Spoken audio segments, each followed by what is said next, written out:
Assalamualaikum warahmatullahi wabarakatuh. Selamat datang kembali di kelas ekonomi 12 IPS SMA IT Al-Uswah Surabaya. Bagaimana kabarnya? Pada kesempatan kali ini kita akan membahas tentang bab yang kedua, yaitu persamaan dasar akuntansi. Di dalam pembahasan kali ini kita akan belajar tentang apa saja komponen-komponen di dalam persamaan dasar akuntansi dan juga bagaimana pengaplikasian yang digunakan di dalam transaksi-transaksi ekonomi. Mohon disimak dengan baik.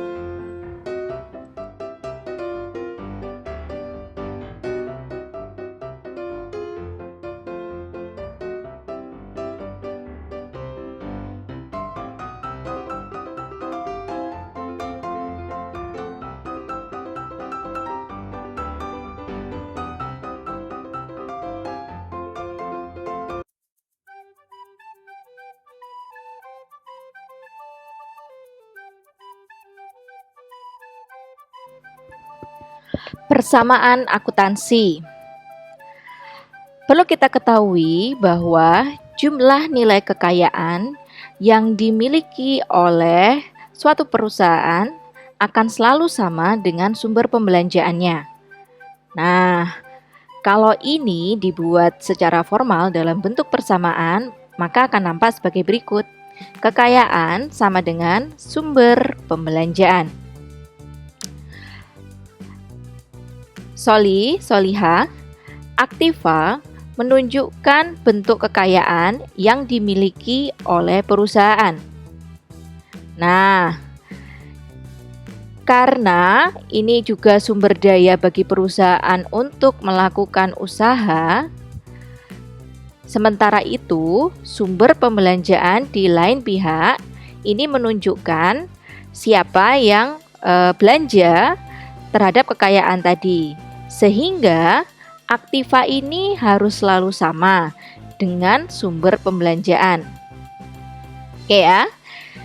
Pihak yang menyediakan sumber pembelanjaan ini mempunyai hak klaim loh terhadap aktiva perusahaan. Nah, aktiva ini sebagai kekayaan tadi ini sama dengan sumber pembelanjaan. Sumber pembelanjaan sendiri dibagi menjadi dua, yaitu dari kreditur dan dari pemilik sendiri. Nah, bagi perusahaan, diterimanya pembelanjaan dari kreditur ini membawa akibat timbulnya kewajiban untuk mengembalikan. Mudahnya adalah kalau kita berhutang kepada seseorang, ya, di sini adalah kreditur ya. Kreditur ini orang yang memberikan hutang. Ya, maka kita wajib membayarnya tentunya ya. Maka ini menjadi kewajiban kita. Nah, oleh karena itu, sumber pembelanjaan dari kreditur ini disebut dengan kewajiban. Nah, dan yang Ustazah sampaikan tadi disebut juga sebagai utang ya. Sementara sumber pembelanjaan yang berasal dari pemilik ini disebut dengan modal. Nah, berbeda dengan pembelanjaan dari kreditur, jika pembelanjaan ini berasal dari pemilik, tidak ada kewajiban untuk mengembalikan tentunya. Nah, setoran pemilik ini menurut perjanjian yang pasti karena sewaktu-waktu setoran modal ini juga boleh loh untuk diambil pemiliknya. Bahkan, kalau perusahaan mendapatkan laba, maka laba ini menjadi hak dari pemilik. Oke, dari bahasan tersebut, maka persamaan tadi dapat diperluas ya untuk membedakan antara kedua sumber pembelanjaan tersebut sehingga menimbulkan persamaan akuntansi yang baru sebagai berikut. Aktiva sama dengan hutang atau kewajiban ditambah modal atau ekuitas.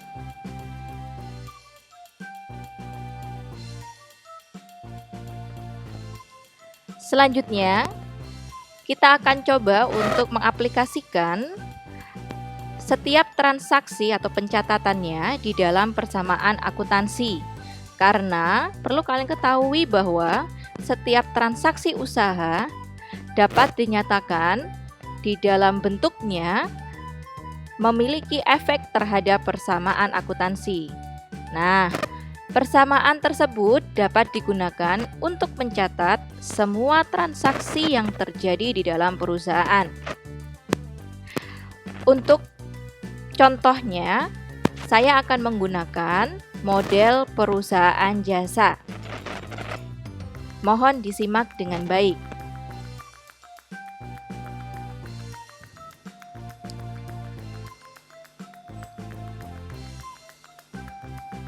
Kita akan coba untuk memahami pengaruh transaksi ekonomi dalam persamaan dasar akuntansi.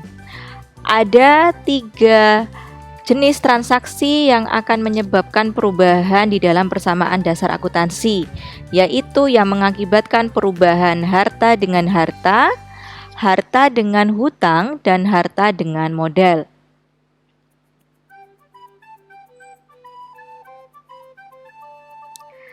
Yang pertama, transaksi yang mengakibatkan perubahan harta atau aset aktiva ya, bahasa lainnya dengan harta yaitu aset atau aktiva, jadi sama. Yang pertama yaitu pembelian harta secara tunai, 2 penerimaan piutang, 3 penjualan harta secara tunai. Misal kita membeli peralatan, maka yang berubah hanya di kategori aset dan aset atau harta dengan harta. Oke. Selanjutnya,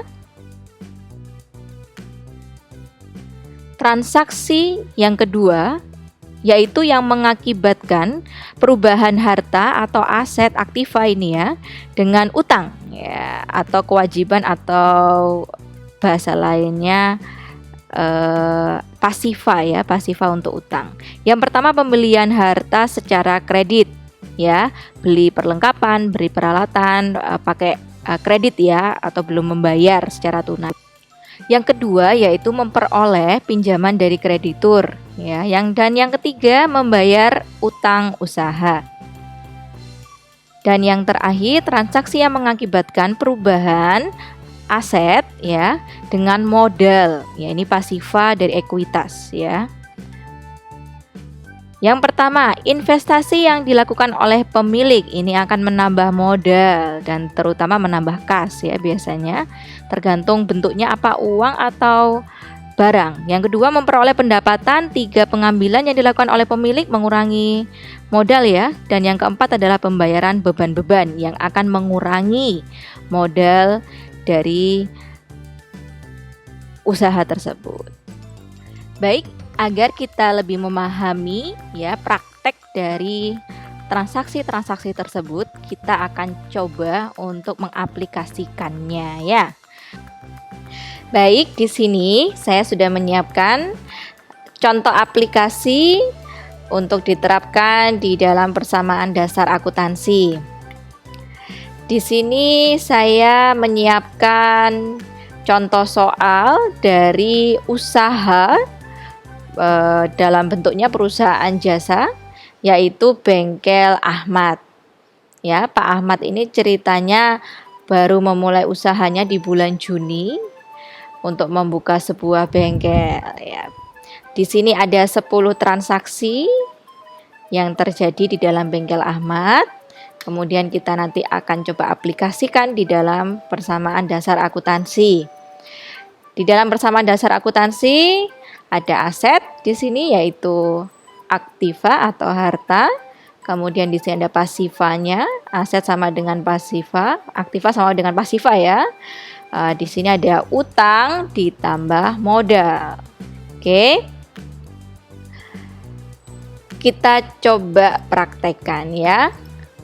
Pada tanggal 2 Juni 2020, Pak Ahmad ini menyetor 10 juta rupiah pada rekening terpisah untuk mendirikan bengkelnya ya, untuk mendirikan bengkelnya. Apa yang terjadi dengan persamaan akuntansinya? Nah, transaksi ini menyebabkan perubahan di dalam aset dan juga modal, ya. Keterangannya saya tulis modal awal. Transaksi ini mengakibatkan kas bertambah, yaitu 10 juta rupiah, karena Pak Ahmad ini menyetorkan modalnya berupa uang tunai, ya. 10 juta rupiah di bagian asetnya, kemudian di bagian modalnya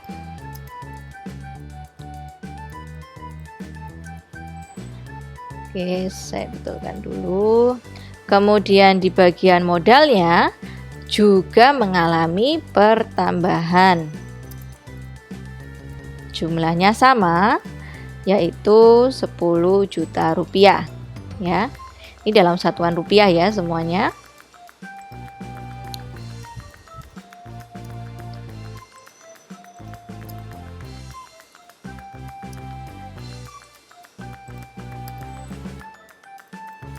Oke. Sehingga saldonya kas 10 juta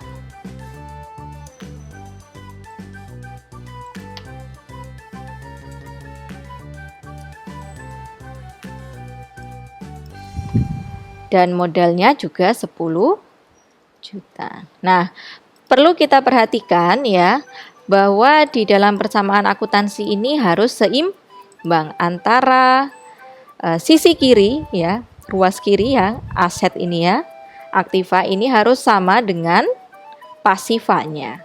Ya, atau kalau gampangannya rumus matematika itu kan 1 tambah 1 sama dengan 2 ya. Oke, ini sudah seimbang ya. Di sini 10 juta, di sebelah kiri dan sebelah kanannya juga 10 juta. Oke, kita lanjutkan ke transaksi B. Pada tanggal 3 Juni 2020, Bengkel Ahmad bekerja sama dengan Bank Syariah untuk usahanya sebesar 10 juta rupiah. Apa artinya ini? Pak Ahmad ini mengajukan kerjasama pinjaman ya, usaha kepada Bank Syariah. Nah, apa yang terjadi?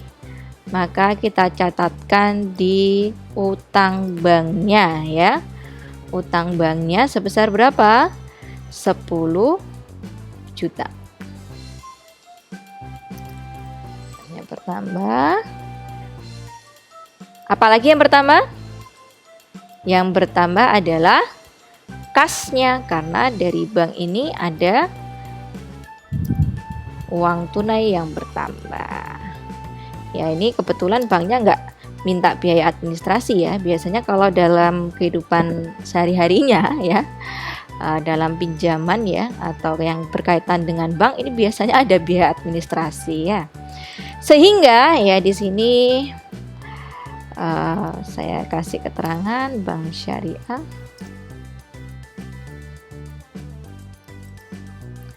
modal usaha dari bank. Oke. Sehingga di sini yang bertambah apa? Aset dan utangnya ya. Oke. Sehingga saldo sekarang kasnya bertambah menjadi berapa? 20 juta rupiah. Oke. Di sini untuk sisi ruas kanannya utangnya bertambah, utang bank ya di sini ya jenisnya. Dan modalnya 10 juta ya, ekuitas. Oke. Sehingga di sini kalau kita perhatikan pasifanya ini totalnya sebenarnya sama-sama 20 juta rupiah ya, berupa utang dan juga ada berupa modal atau ekuitasnya. Ya, seimbang kah? Seimbang ya, 20 juta. Kemudian di sini 10 tambah 10 adalah 20 juta. Baik, selanjutnya transaksi C. Tanggal 30 Juni 2020, Bengkel Ahmad membeli peralatan secara tunai dengan harga Rp14.800.000. Nah, peralatan ini harus dibedakan dengan perlengkapan ya. Kalau di dalam konsep akuntansi, yang dimaksud dengan peralatan ini adalah barang-barang ya yang sifatnya ini jangka waktu pakainya ya, atau jangka waktu ekonomisnya ini lebih dari 1 tahun. Contohnya apa? Komputer, kemudian meja, kursi, kan kita bisa pakai ya lebih dari 1 tahun.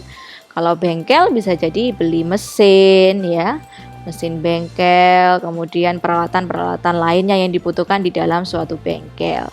Ya, sementara kalau perlengkapan itu adalah barang-barang yang dia jangka waktu ekonomisnya itu biasanya kurang dari 1 tahun. Contohnya alat tulis ya, ATK itu biasanya dalam setahun biasanya sudah habis ya, sudah habis terpakai, atau barang-barang lain yang cepat pakainya, cepat habis pakai. Begitu ya. Oke. Ini 30 Juni Pak Ahmad membeli perlengkapan peralatan ya, mohon maaf, peralatan yaitu Rp14.800.000. Sehingga di sini peralatannya menjadi bertambah.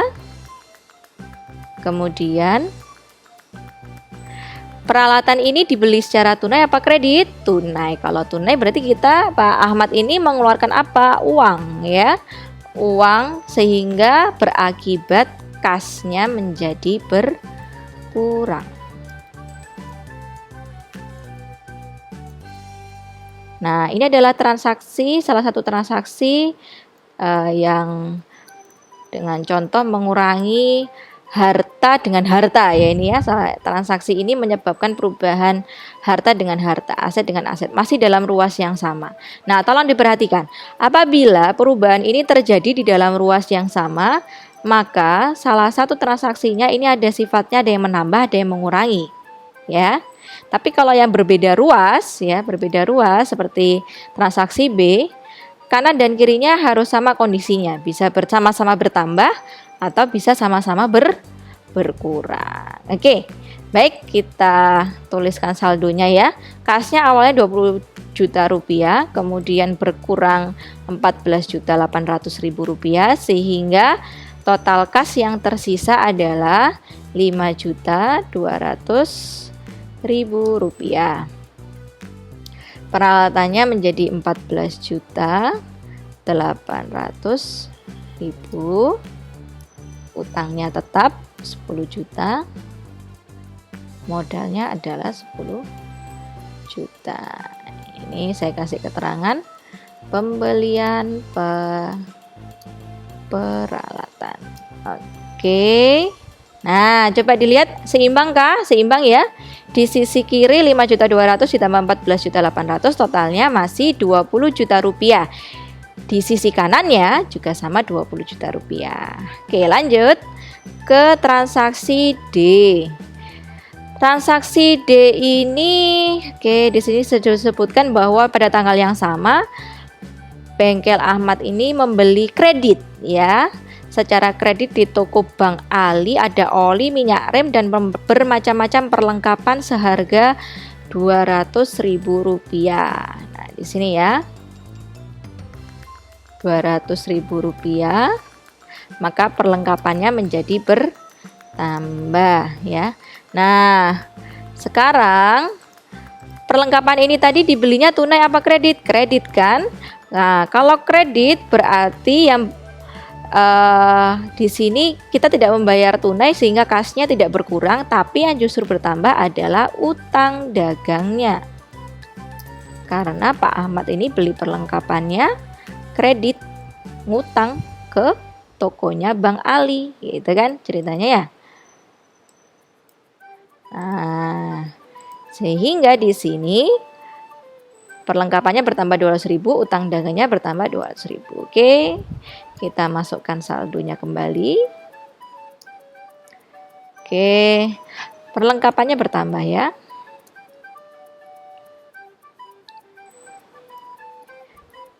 Ini peralatannya tetap, utang banknya tetap.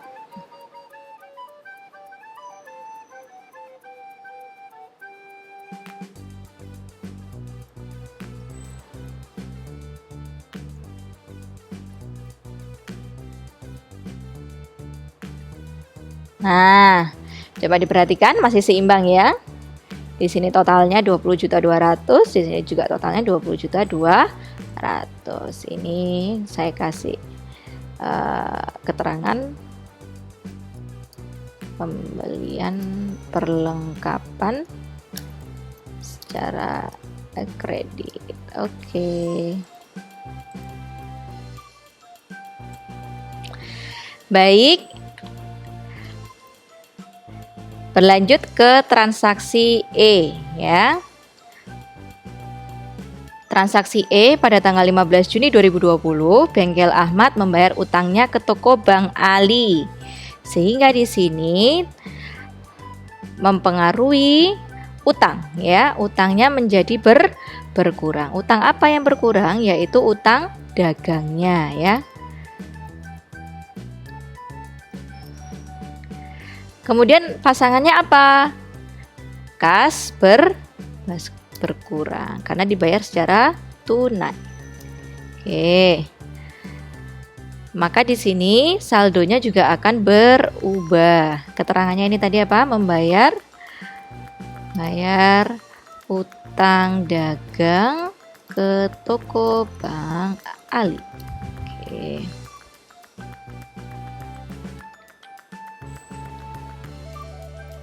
Nah, kasnya menjadi berkurang yaitu Rp5.100.000. Untuk yang lain bagaimana? Sama ya.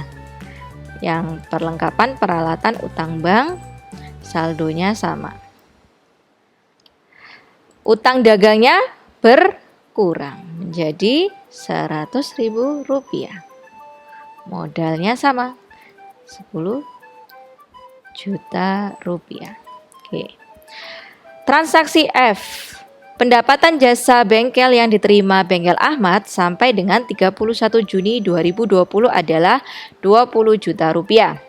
Pendapatan ini mempengaruhi modal dan juga aset ya.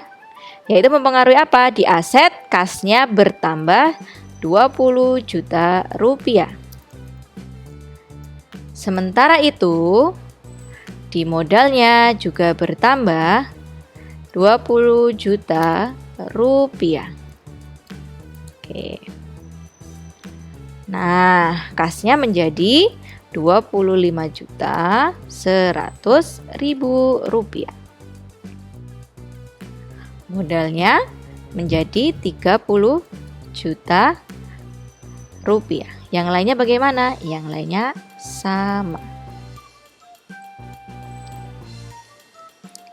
Oke, ini tadi pendapatan jasa di bulan Juni.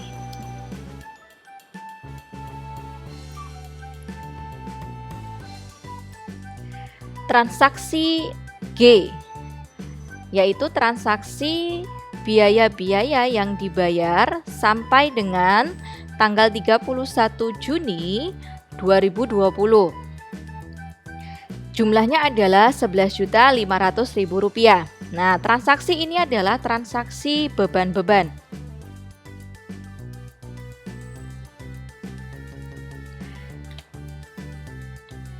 Di mana transaksi beban-beban ini akan mengakibatkan modal menjadi berkurang. Ya. Modalnya berkurang Rp11.500.000.